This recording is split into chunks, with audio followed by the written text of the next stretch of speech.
cotidiano e o Diário da Saúde.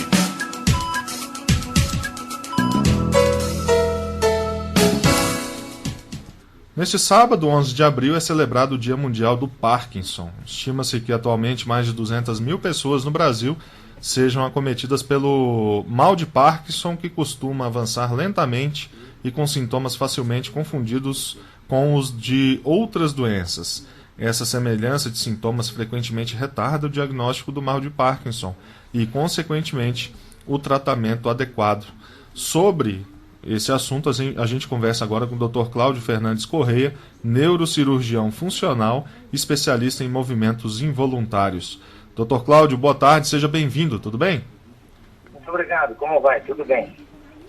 Bom, mal de Parkinson, quem já conviveu com uma pessoa que é acometida por esse problema, sabe bem os desafios impostos a essas pessoas, né, doutor? Como é que vem esse histórico de tratamento, das pesquisas para o tratamento dessa doença? Bom, a doença de Parkinson, o mal de Parkinson, é uma doença que ainda não se conhece com exatidão qual é a causa e, evidentemente, que o tratamento, ele é um tratamento que não é de cura. Ele é um tratamento paliativo.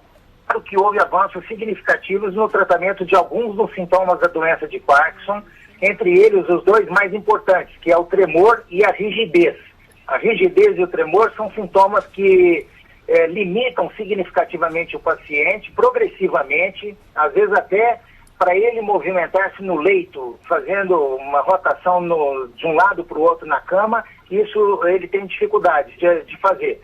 E o tratamento possibilita uma extensão na qualidade de vida desses pacientes com o controle desses sintomas.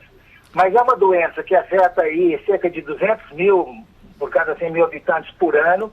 Isso no mundo inteiro é aproximadamente parecido, com pequenas diferenças entre alguns países, mas na maioria dos lugares é essa a prevalência. É uma doença que fundamentalmente atinge pacientes acima da 6ª década de vida, mas pode atingir jovens também, e os jovens acometidos têm um curso da doença muito mais grave, muito mais rápido, normalmente, e há uma limitação que, como eu já disse, é progressiva e que vai alterando outros sistemas. Inclusive, 30% dos pacientes evoluem com depressão, alterações da fala, alterações para deglutir o alimento, para digerir o alimento também, para metabolizar, a incapacidade para movimentos, para andar é progressiva, né, além da presença do tremor, que é também incapacitante. O senhor falou que não se sabe ainda o que causa, tem algum fundo genético, a ciência já se aprofundou a tal ponto de dizer se uma pessoa tem predisposição, se não tem. A ciência está avançada nesse sentido? Existe evocações de genética, possibilidade, por exemplo, há alguma relação, mas essa não está nítida ainda, de parentes, né, que tiveram na família, vamos supor, 2 ou 3 com a doença de Parkinson, mas isso não está categorizado assim de uma maneira definitiva. A relação de trabalhar com inseticida e o inseticida se causa de uma intoxicação dos núcleos da base no crânio e se causa também da doença, a traumatismos, como aquele lutador de boxe, o Muhammad Ali, né, o Cassius Clay, que também adquiriu a doença, isso também foi colocado como uma possibilidade. Então, microtraumas seria uma possibilidade, alterações vasculares da circulação cerebral também é uma outra possibilidade, ou seja, não há uma coisa assim definitiva, mas existe sim estudos, e isso não para nunca, de procurar evidências tanto do ponto de vista genético como de causas que são provocadoras da doença de Parkinson. O Dr. Cláudio, e essa doença ela é degenerativa, ela não para, ela vai até causar o óbito da pessoa? Ela é uma doença degenerativa, ela começa em uma estrutura chamada putamen, que está na base do encéfalo do cérebro, uma parte do cérebro, e as células que são produtoras de dopamina deixam de produzir essa dopamina. Acontece que isso é no começo, porque mais tarde acredita-se que outros grupos celulares de outras regiões adjacentes vão tendo uma falência também. É por isso que a doença vai evoluindo com outras alterações muito mais sérias do que no começo, quando apenas o tremor ou a rigidez, a lentidão dos movimentos estão presentes. É por esse motivo que acredita-se que há uma falência múltipla de estruturas do sistema nervoso central. O que também mascara um pouco com outras doenças, como a doença de Alzheimer, quando o Parkinson está bastante debilitado, tem a sua parte cognitiva também comprometida, aí no final as coisas podem ser parecidas, mas no começo não. A doença de Parkinson tem as suas características muito claras e o diagnóstico fica até relativamente fácil de ser feito. Pois é, eu queria tocar nesse ponto. O diagnóstico precoce é uma arma poderosíssima para que esse paciente tenha qualidade de vida, né? A frase bacana que você falou agora é esse final dela, qualidade de vida. Certamente isso que você falou é fundamental.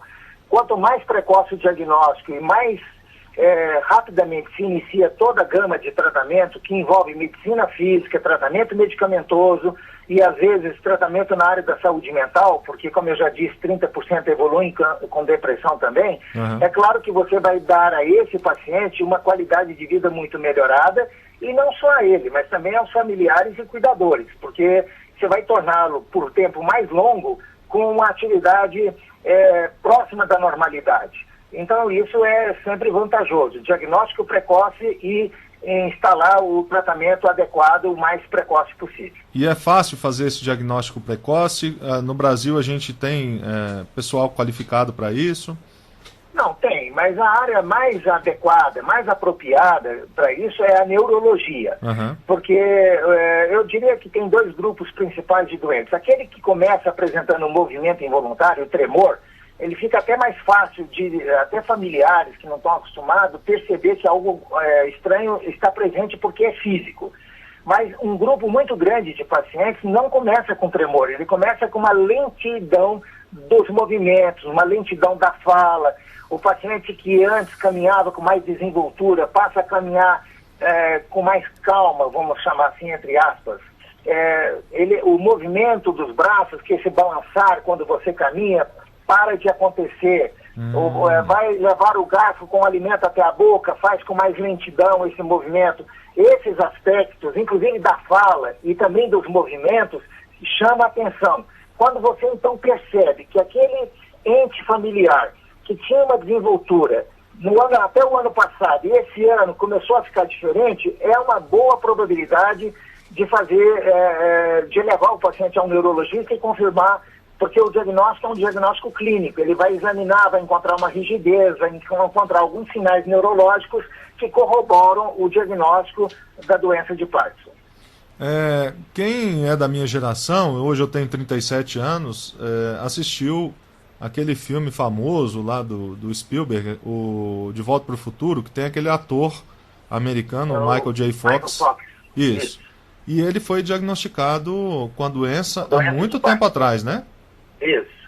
E hoje ele participa de um seriado na TV a cabo, e ele atua com os colegas de trabalho, enfim, ele voltou à ativa depois de um tempo. Isso se deu por causa do avanço no tratamento ou ele é um caso específico?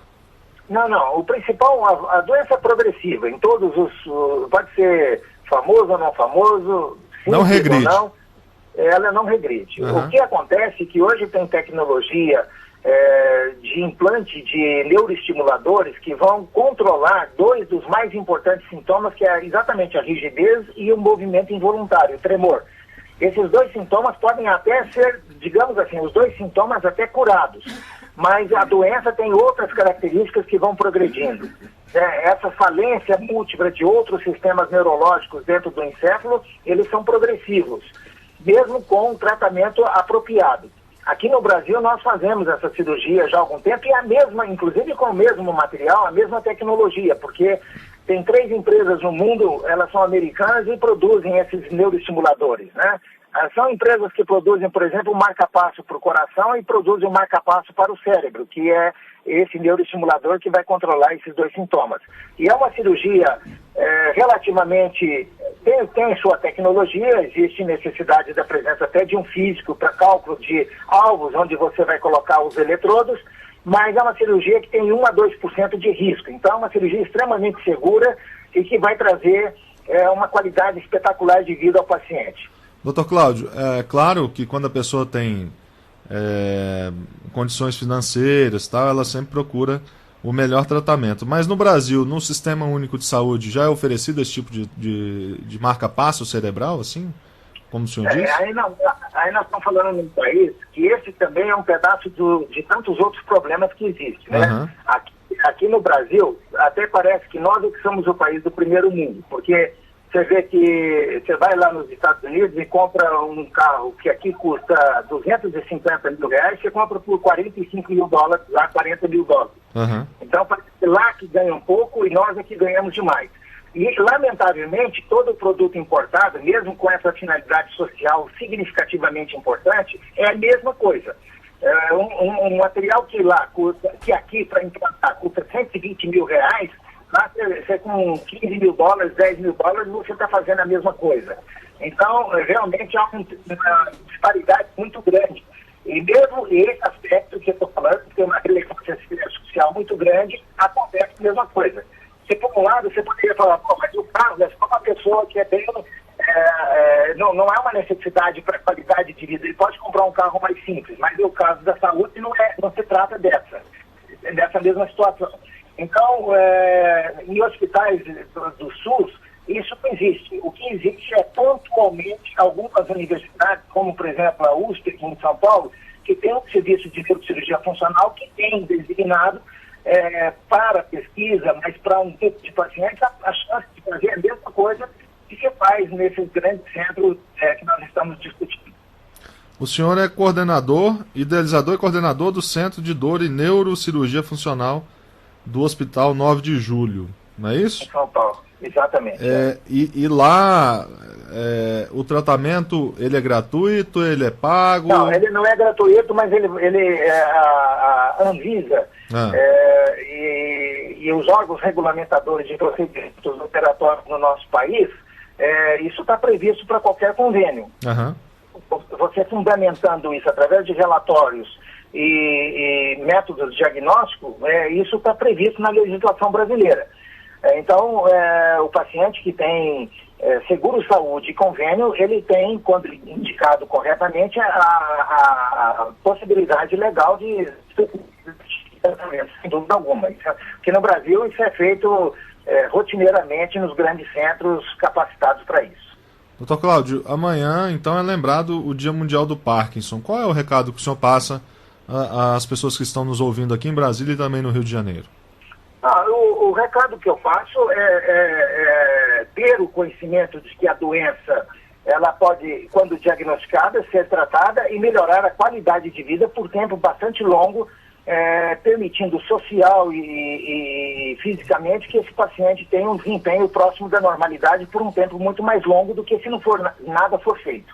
Então, quando perceber um parente ou quando tiver esse diagnóstico já estipulado, procurar um centro que saiba conduzir o tratamento. Inicialmente ele é medicamentoso e posteriormente, não quando ele está numa fase avançada, porque aí não tem nada mais para ser feito, mas ainda numa fase em que a medicação não está respondendo mais adequadamente, um centro que possa fazer o tratamento operatório desses pacientes, melhorando, portanto, a qualidade de vida deles. Doutor Cláudio, muito obrigado pela atenção com as emissoras de rádio da EBC e uma boa tarde, bom trabalho para o senhor, tá bom? Eu que agradeço a oportunidade, muito obrigado, tudo de bom, uma boa tarde.